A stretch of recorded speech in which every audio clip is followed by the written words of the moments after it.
Alrighty, guys. Thank you for joining our webinar today. My name is Skyler. I'm a customer success manager here, and we're going to go ahead and get started for our monthly webinar. Today's agenda, we are going to go over intros. The focus of today's presentation is going to be stories from the service chat. I spent a lot of time in the service chat, and so do a lot of our team members. So basically, I picked a couple of reoccurring questions that we got from, all of the team, and we're going to cover some of the most frequent questions that we get. Then we are going to go into our R&D, our question and answer session at the end, and then closing, and enjoy the rest of your Wednesday. So about 45 minutes. During the presentation, you'll have the option to use the chat. You'll have the option to also ask a question and raise your hand if you'd like to ask a question live. Again, my name is Skyler. So I am a customer success manager here. I deal with small, medium business and the West Coast. And then I'll let Brittany and Ben introduce themselves. Thank you, Skyler. My name is Brittany Evans. I am the success manager managing most of the teams on the East Coast and a few sprinkled throughout the country. I've been with Outbuild almost 2.5 years now, and that's very exciting to say. I am also really excited about the topic today, service chats. I also used to spend a majority of my day answering those chats, and we do have a lot of FAQs. So I'm very happy with the folks that decided to attend because you won't have to come into the live chat and ask. You still can, but this one is going to provide a lot of insight. But yeah. Awesome. Hey folks, my name's Ben. I am a CSM here at Outbuild as well. I focus on the central United States and then also kind of have some customers sprinkled throughout. This Friday will be my 3-year mark at Outbuild. So it's hard to believe that, but it's been an incredible journey. I've really enjoyed being able to work with all of our customers. And same to, as Skyler and Brittany were saying, we've all spent a lot of time in the help chats, and honestly, it can be tough sometimes because we want to be sure we're supporting you, getting you answers, and making sure you're able to continue with your work. But it is such rewarding work, getting to have those chats, make those jokes with you, create those partnerships and those friendships. So for everybody here, we just really appreciate you joining today. And I know Skyler's got an excellent presentation for us. Thank you both. All righty, we'll go ahead and get started. I just want to go ahead before we start the presentation, go over our learning resources. You have the option to go to our knowledge base, which you can find training videos there and step-by-step guides. You also have the option to view all of our webinars in that same section. So under the question mark and the top right of your Outbuild screen. Okay, so I did pull some statistics before we go ahead and get started. Last couple of months, it looks like 40% of our questions in the help chat are regarded over the master schedule, 30% of the Lookahead, 20% go over Procore and settings, and then floating miscellaneous takes up about 10%. So one of the questions is going to be, why does my Lookahead daily view export not populate all of my activities? So when you export your daily view within the Lookahead, if those tasks do not, if that activity, like the activities that come over from the master schedule, if that activity does not have tasks associated to it, it will not populate for the daily view. Now we do have that Gantt option available now where those activities will populate, but for that daily view with the square shown here, it will not populate. If you do want to see your daily view activities populate, you can go ahead and press the plus sign next to the activity or hit the replicate button to create a task, or you can replicate in bulk from the master schedule. So you just press that plus sign to add a task. It only needs one task to show up in the daily activity, or you can go into your master schedule, hit the bulk item toolbar, hit replicate, and it will basically copy just the name of the activity into a task, so it will populate for your daily export. Okay, why can't I see all of the activities in my Lookahead? So filtering one of the look ahead seems to be a little bit of a challenge sometimes when we have teams first come on. Really, when you have that activity, when you push your activity button to bring out that activity filter, you want to make sure whatever activities you see are checked off in the green box and then apply the filter. If the items aren't checked off on this left side, you're not going to be able to see those items to the right for your look ahead. So safe bet is if you selected an 8-week or a 4-week, if you click that checkbox next to the 0, that's going to make sure to check everything off as long as it's not as more than 1,000 characters. And that way you'll be able to see everything within the next 4 to 8 weeks. So yeah, don't forget to hit the apply filter button and check the activities filter to ensure the activities you expect to see have the green checkbox. Hey, Skyler. Oh, go ahead. Quick question. Are we able to see beyond that 4 or 8 week mark? Yeah, so if you want to see all of your activities, you have the option to do that here, show all activities, or if there's a specific date range that you want to see, not necessarily by weeks, but like from the beginning of the month to the end of the month, you can put free range and you can put those start end dates and the activities in between them will populate. Thanks. I was just gonna add, since Jesse from Brian Builders is on the call, what some of their superintendents and project managers are doing, they're actually filtering in the entire schedule even before the project starts because they already know most of the tasks that are going to be needed for their project. So they're doing show all activities. So you can really get ahead of your planning, streamline your day-to-day work by having that option as well. Right. And then save that filter in your drop down so you're always seeing all your activities. All right, perfect. How do I clone my schedule? So I think cloning the schedule is one of the best used features here at Outbuild. To clone the schedule that you're currently working on, you're gonna go to your second drop down. You're gonna press the 3 buttons here and choose clone. If you want to clone a schedule for maybe a template or just put a different schedule into a different project, when you have the option to clone your schedule, you're just going to choose the location and choose the different project that you want your schedule to go into. So yeah, that's how you clone your schedule in Outbuild. Are there options to kind of customize what you're cloning over? Does that have to be everything, or can you select different parts of your schedule? That's a great question. So under here, you'll see clone options. You do have the option to clone everything, or you have the option to customize. So you can just bring over the progress, the baselines. You can get very specific with how you want to clone your schedule over.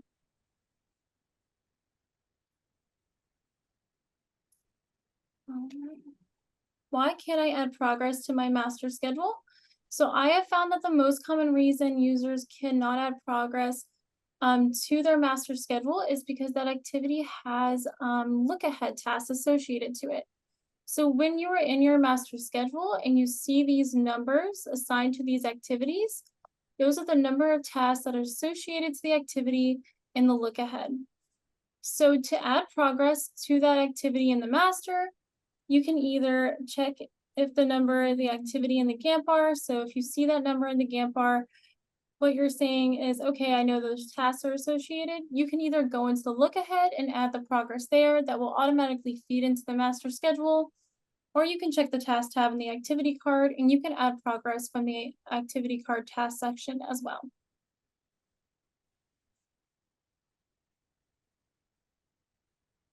All right. How do I add a milestone to my master schedule? If you want to see that blue rhombus on your Gantt chart, add a milestone to your master schedule, you will just change that specific activity to have a 0-day duration.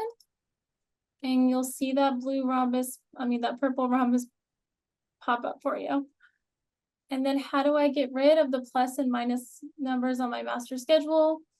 That is your baseline telling you how ahead or behind you are based on the saved baseline. Just go to view options and select baselines. So those -1 days, or you're ahead 10 days in red. If you don't want to see this, just go to your view options and turn the baseline off, because that baseline is what's telling you if you're behind or ahead of schedule based on your original baseline before the project started. right, how do I assign users to my project? You can add users, there's add user buttons on the schedule, look ahead and weekly plan pages. Those are something new that we've just added, so you'll see those on the top right on each module. And then just like the original way, you can always go to project settings under users and assign people to your projects through there. I was gonna say I don't see that question come up as much anymore since we've added the add users button to all of the pages, which is what we like to see. When I first started, how to add users to my project, I think I got at least once a day. So I was a strong proponent of that improvement. So now you'll see that on master schedule, look ahead, and weekly plans. You don't have to navigate all the way to project settings. You can do it straight from that page. Awesome. And real quick, we've got a really nice intimate group here. I want to be sure we take any opportunities to answer any questions that are coming up. We unfortunately can't hear you over a microphone, but if you've got questions, be sure to throw those in the chat. Brittany and I are able to stop and kind of help answer those. We can take a pause during the presentation and answer those. So just be aware that's definitely available. Yeah. Thank you. All right. Next question would be, why can't I add activities to my master schedule? So, or why did my plus sign disappear in the master schedule? Sometimes in the help chat, we'll have people kind of reach out and be like, my plus sign items disappeared. I can't see them anymore, or it's not letting me add anything to my master schedule. Did I lose, my permission level? That is typically not the case. Most of the time, we realize that you guys either have a filter or sort feature on. And so Outbuild does not allow you to add tasks or change tasks while you have that feature on. And you can tell if you have the filter or sort feature on by a top green button shown here in those first 4 buttons to the top left of your master schedule.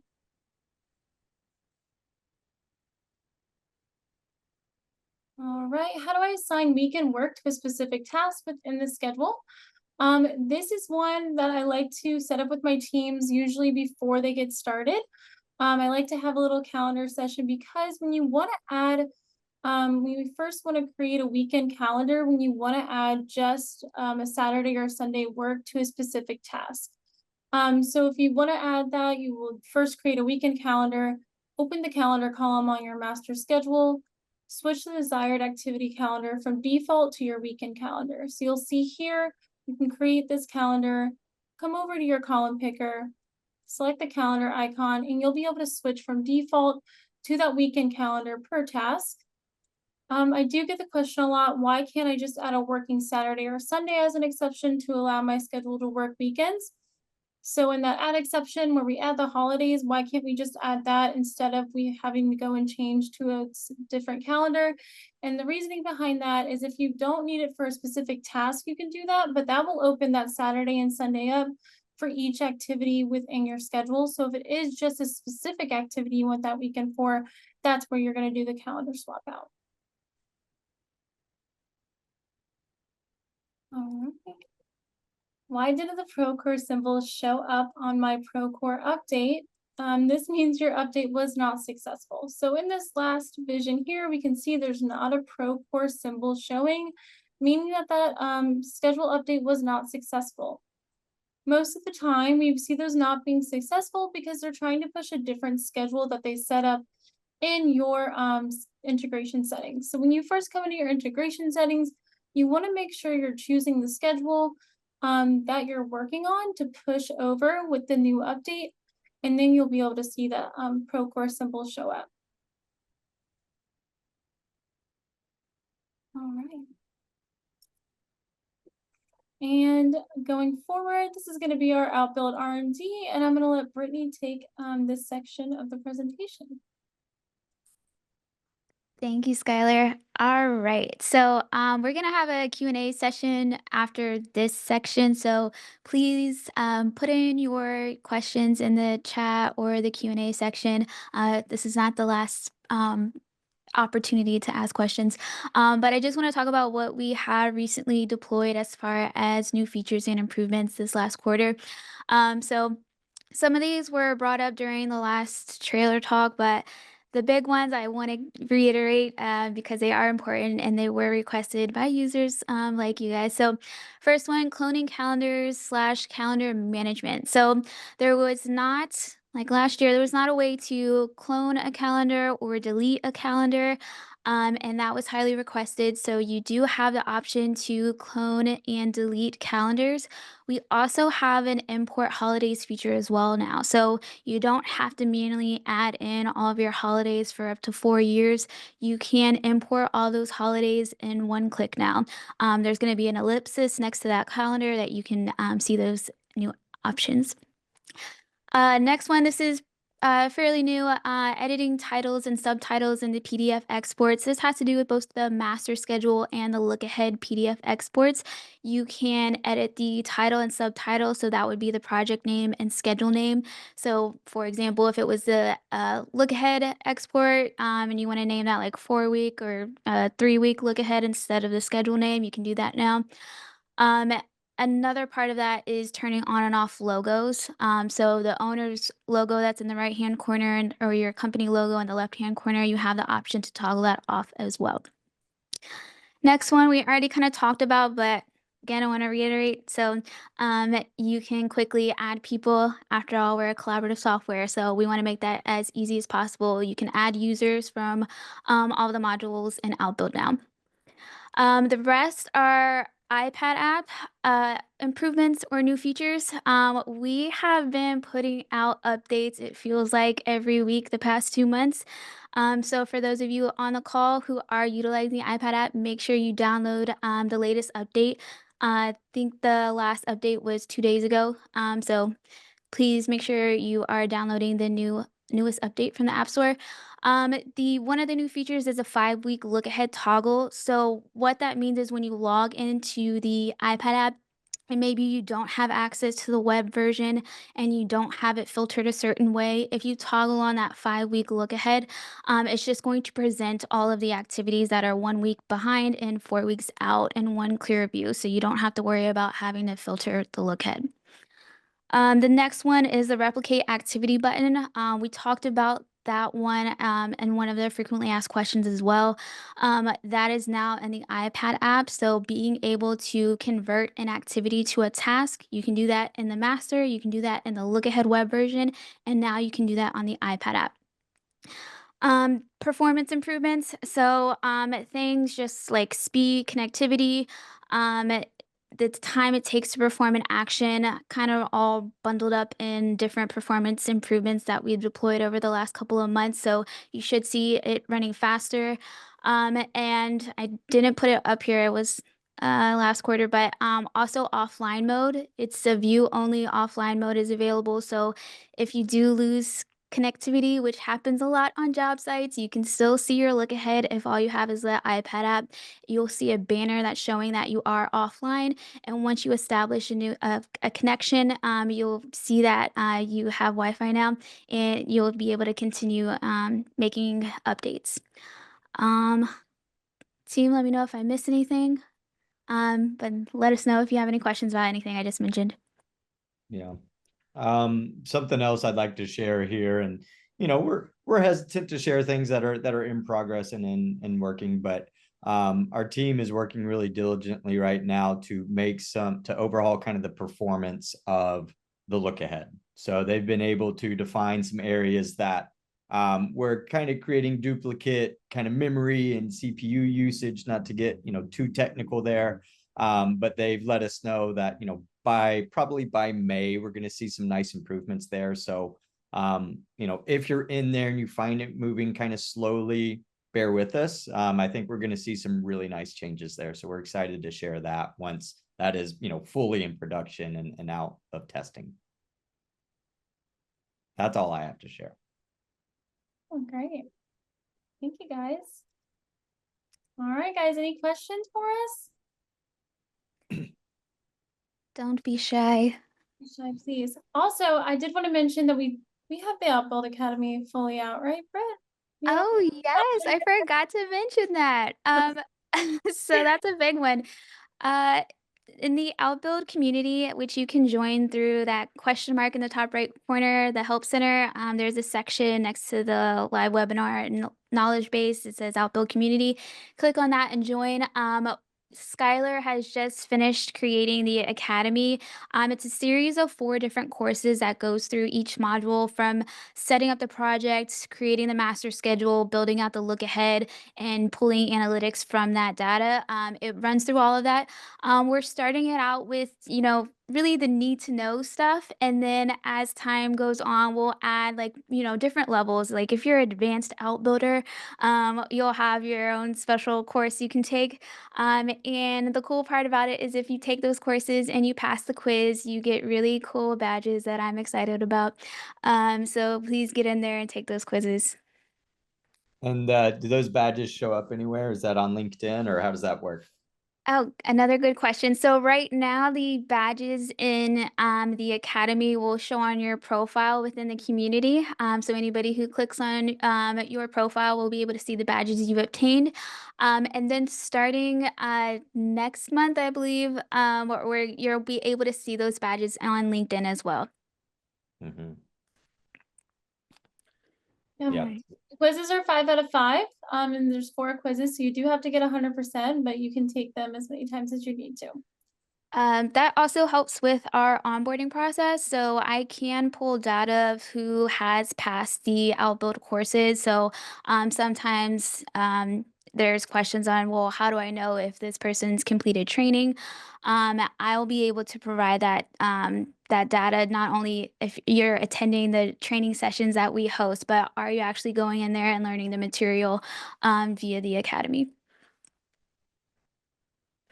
And the badges are cool. These Yes. ladies have done an excellent job of putting together this academy, the quizzes, and put together some really fun badges that I'll be happy to complete the academy and show on my Yeah, I profile. need to show mine too.